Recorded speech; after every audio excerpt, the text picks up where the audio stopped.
Pens, pencils, and texters. Welcome back to Sound the Siren. I'm Xavier. I'm Dylan. Welcome back to another episode. Today we are moving into something new. It's AFL, but it's part one of a three-part series. We're going to rank every team, talk about their positives, negatives, and then give them an overall grade. So, anything else you want to say, Zave? I'll also be giving them a target and something they should be going after in the off season.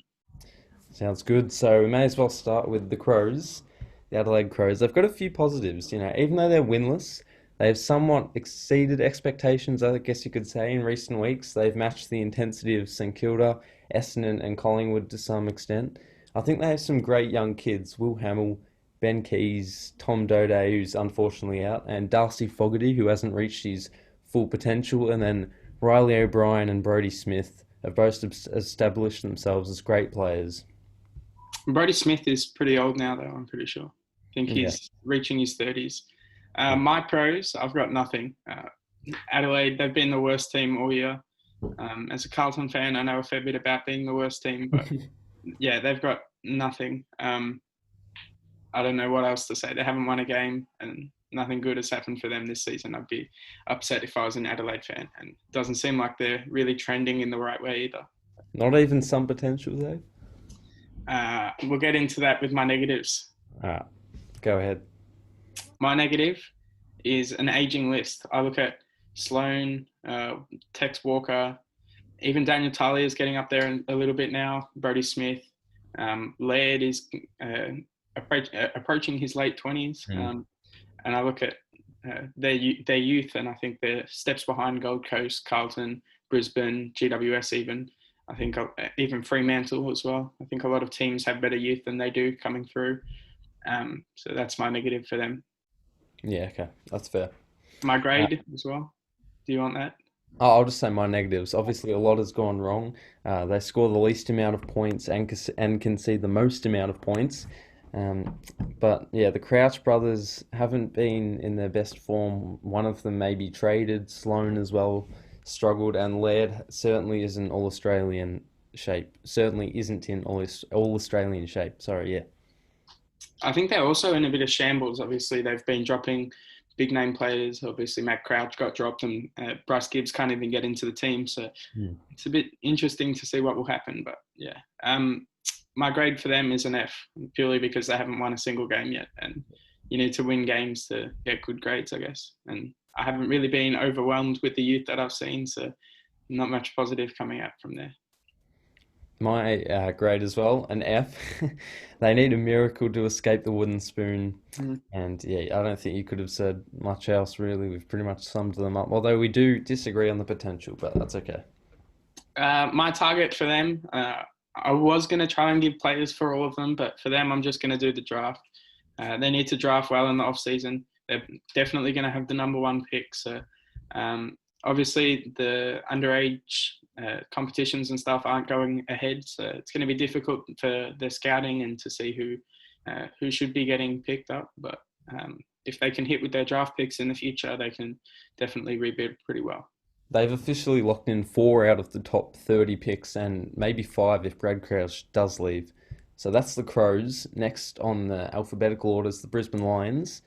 I'll just start off with the positives. Lachie Neale. I predicted him as a Brownlow medalist, and I don't think anyone's stopping him. He's an absolute bulldozer, averaging almost 29 posies a game. And then they have standout players such as Jared Lyons, Oscar McKinney, who's holding Stephen Martin out, Lincoln McCarthy. The only worry is finals, which we'll get to right now. Do they stand a chance? I think they do, definitely. Over the last few weeks, I think they've been the best team in the competition. Obviously, Port Adelaide got exposed a fair bit against Geelong on the weekend. Yeah, but my pros for Brisbane is since we've stopped filming, which has been a while now, my pro has been Alex Witherden. They brought him back into the team and he's been very good. But they've got so many other pros as well. Obviously, they're second on the ladder. Jared Berry, Hugh McCluggage, they've been playing well all season. Lachie Neale, as you said, a complete star and been dominating all season as well. Could win the Brownlow, as you predicted earlier in the season. But yeah, Brisbane been good all year and hopefully will continue to be. Just on Port Adelaide, I know we're not on them at the moment, but there was news today Dan Houston as and Peter Laddams might be suspended. What's your take on that? I like Laddams. He's been playing very well recently. Ever since he came in against Carlton, I thought, geez, we're a chance here with obviously no ruckman, but he's been very good since he's come in. But obviously, we don't know everything about if they'll get suspended or what they've done to get suspended. But obviously, it doesn't look very good, and we'll see what happens. So the negatives for Brisbane is their goal kicking accuracy. They've only kicked positively 3 out of 12 times. Also, their sudden dead spots. We saw it against North, Geelong, and Richmond. Injuries, possibly the only thing stunting their path to a premiership. My negative, goal kicking as well. Obviously, they've had, as you said, struggling to kick it well. Only 3 games in the positive goal kicking. It's clear that their midfielders haven't been kicking straight as well. Obviously, they had the game where Lockie Neal had the 0 goal 6 and Hugh McCluggage, I think, kicked 1 goal 5. So their midfielders need to kick straighter. Their forwards need to kick straighter. We saw Charlie Cameron miss one from virtually straight in front, and it could end up costing them in games. We know it cost them in the first final against Richmond last year. But if they can kick straight, they'll make some damage for sure. Yeah. My grade is an A. They have basically secured their top 4 spot and the possibility of a home final series, not just a home final, can enhance their winning chances. I've given them a B+. It's a little bit harsh. I haven't given anyone an A yet, I don't think, on this list. But I'll mark them up once they go top at the end of this week, which I reckon they will. I'll give them an A, and then I'll give them an A+ if they can kick straight. That's fair enough.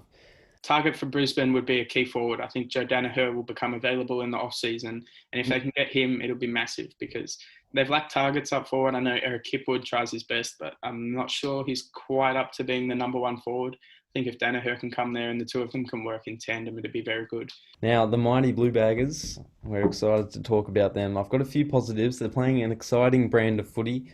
David Cunningham, Michael Gibbons, a few revelations for them, and their pickups, Pitternet, I always say that wrong, and Jack Martin have been impressive, but that win at GMHBA Stadium was the best in the last 5 years. Yeah, my pros is our good runs. When we've played good, we've played very good. I think this year our best footy is better than any other team almost. Obviously, our first quarter against Hawthorn, as well as our second half against Melbourne, we looked very good then. And also Will Setterfield, I think, has been a big bright spot for us this year, probably our most improved player. And I think he's going to run a top 5 finish, if not a top 3 finish in our best and fairest. I think right now he would be top 3. And my other bright spot, Jacob Wiedering. At the moment, I think he's an All-Australian, and I also think he is winning our best and fairest. So both of them have had very good seasons. A few cons for them, just their lapses in concentration against St Kilda, Melbourne in the first half, Port Adelaide and West Coast. Injuries could be a potential problem as well. We saw Matty Cruiser go down early, but hopefully everyone else sustains their durability. My negative for Carlton is their runs as well. Obviously, I said when we were at our best, we've been better than almost any other team. But when we're at our worst, we're almost worse than any other team. Our first half against Melbourne was horrible. Against Hawthorn, that's the worst I've seen us play almost ever. I think if we want to be pushing for a final spot, we can't have teams kick 8 goals in a row on us. We got out to a good start. We were like 30 points up at quarter time and ended up losing the game comfortably. So that was not a good sight at all. And yeah, also the first half against Melbourne, which I may have already said. But yeah, that's all right. My grade for the Blues is a B. They still have a chance at making finals because their next 6 games are Gold Coast, Collingwood, who've been out of form, GWS, who aren't the usual self, Sydney, Adelaide, and then Brisbane. So their consistency, as you said, has been an issue. But let's hope they can make the finals for the first time in 7 years. I've given us a C. I think might be a bit harsh, but we've struggled to close out games. I mean, the Port Adelaide one, they kicked a goal after the siren, that hurt us. Melbourne, we lost by under a goal, as well as one other one that I'm losing off the top of my head. Although I might give us a C+ actually, because we've gotten better recently. We've actually won more close games than we've lost for the first time in a long time. Obviously, Jack Nunes kicking the sealer against Fremantle, which is big for us, very big. And it keeps our final chances alive, as you said. Still got Gold Coast to play, Sydney, and GWS and Collingwood, who are two of the better teams in the competition, but are really struggling at the moment. So And even in that, sorry, yeah, even in that Freo game, we saw they had all the momentum. They just couldn't capitalize. So they'll have to sort that out.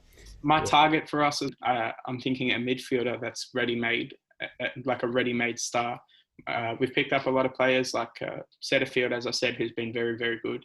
Kennedy, all of these midfielders, but they're not quite stars. And I think Carlton's got a lot of salary cap, as we saw in the top 50 players that got released. But I look at Marcus Bontempelli and Josh Kelly, and I know they're both contracted, but Carlton have pieces, and I think they could throw the kitchen sink at those two and try and land a big splash.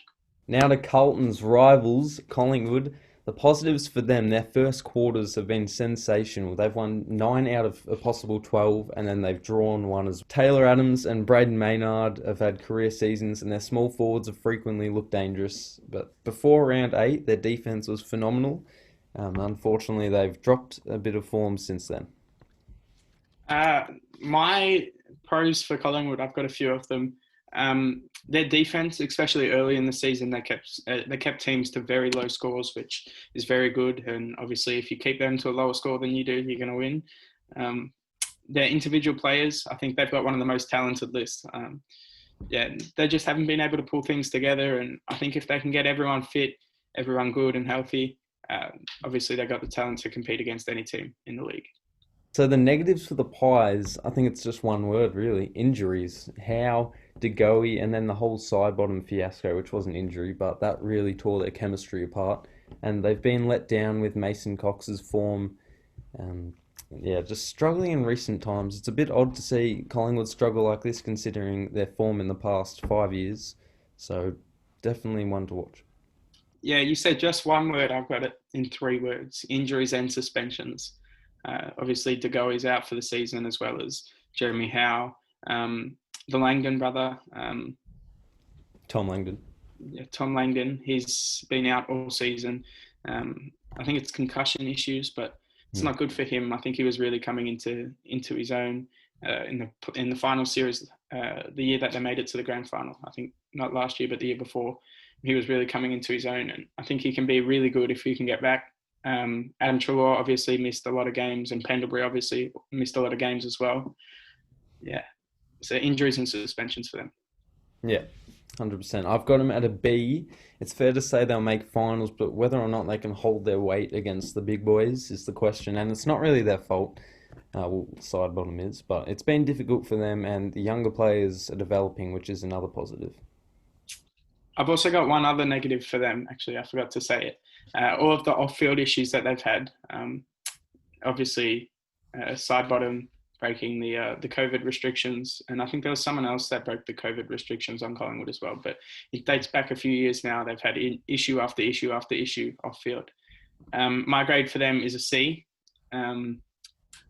Probably a bit harsh again, but I think there's actually a real chance that they don't make the finals now, and it's not their fault at all, but obviously their injuries has really, really, really, really, really hurt them, and that can't be understated, like what they've missed all year. So C for them, but if they make finals, it'll be at least like a B+. And who should they go after? Not really someone that they should go after, but something that they should target in the off season is health. They need to get all of their players healthy and have a real attack on next season. Yeah, their list is certainly good. They just, we said, injury suspensions. Essendon, the Bombers, positives. Jordan Ridley, he's almost secured a lock for an All-Australian spot in his first year, which is ridiculous. His versatility, his length is essential for that defensive line, and despite missing some big names such as Heppel, Danaher, they've managed to win some games and are currently sitting 11th with a slim chance to play finals because 4 out of their next 5 opponents sit in the top 6. My pros for Essendon is Ridley as well. Obviously, he's had a great season all the way through, and yeah, as you said, he should be an All-Australian this year. At this stage, he is an All-Australian, and we'll see if he can be at the end of the year. The cons for the Bombers, and Brian Taylor, BT, said it well. He just said their play style. They were stale against St Kilda last week. They don't move the ball quickly enough, and when they do, it's in the defensive half. So if they can get that moving, then they'll have the ability to score, which has been one of their main issues as well. But yeah, it's a bit hard to watch with the stale midfield.